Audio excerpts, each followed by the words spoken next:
I finally saw it yesterday, so let's talk about Ant-Man and the Wasp, Quantumania. First, let's address the elephant in the room. This movie is getting a lot of criticism, but for me personally, I had a good time with this film and I enjoyed myself. I'm not out here saying that this is a great Marvel film, but it is one that is enjoyable.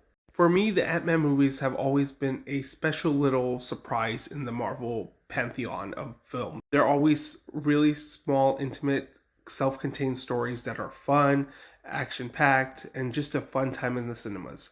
But they're nothing groundbreaking. However, with this one, it really does create a bigger world, bigger scope. There is more on the line, and it just doesn't feel like a issue or a problem that Ant-Man himself could solve. At least from what we've seen of the character throughout the series. He's always kind of like the sidekick in a sense, especially in the grander MCU.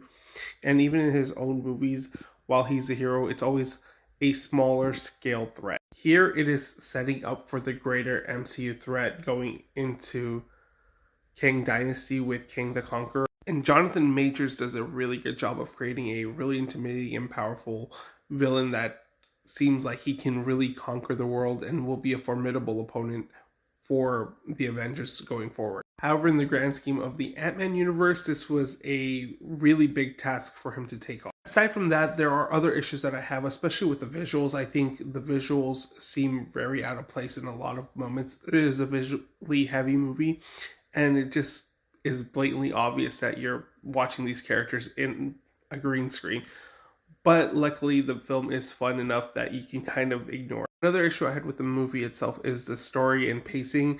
It is awkwardly paced in a way that is very fast-paced, and it kind of glosses over things, and it makes really convenient plots and solutions for the conflict. But at the heart of the film, it is Scott and Casey's film and their father-daughter relationship, which is very endearing and very believable. I like the chemistry that they share, and Catherine Newton is a great addition to the universe, alongside with Paul Rudd in this universe, and they're a very believable father-daughter pair. And that's where a lot of the heart and soul of this film is their relationship. A lot of the other emotional stuff that they try to create doesn't really pay off as much, but their chemistry and the humor around the film is really well done, albeit it is some stupid humor. I did enjoy myself. I had a good time with the film. It's nothing groundbreaking. Nothing super offensive happens in the film. There are just some inconsistencies, but if you watch this, you'll enjoy it. You'll have a good time. It is nowhere near as bad as like Thor: Love and Thunder.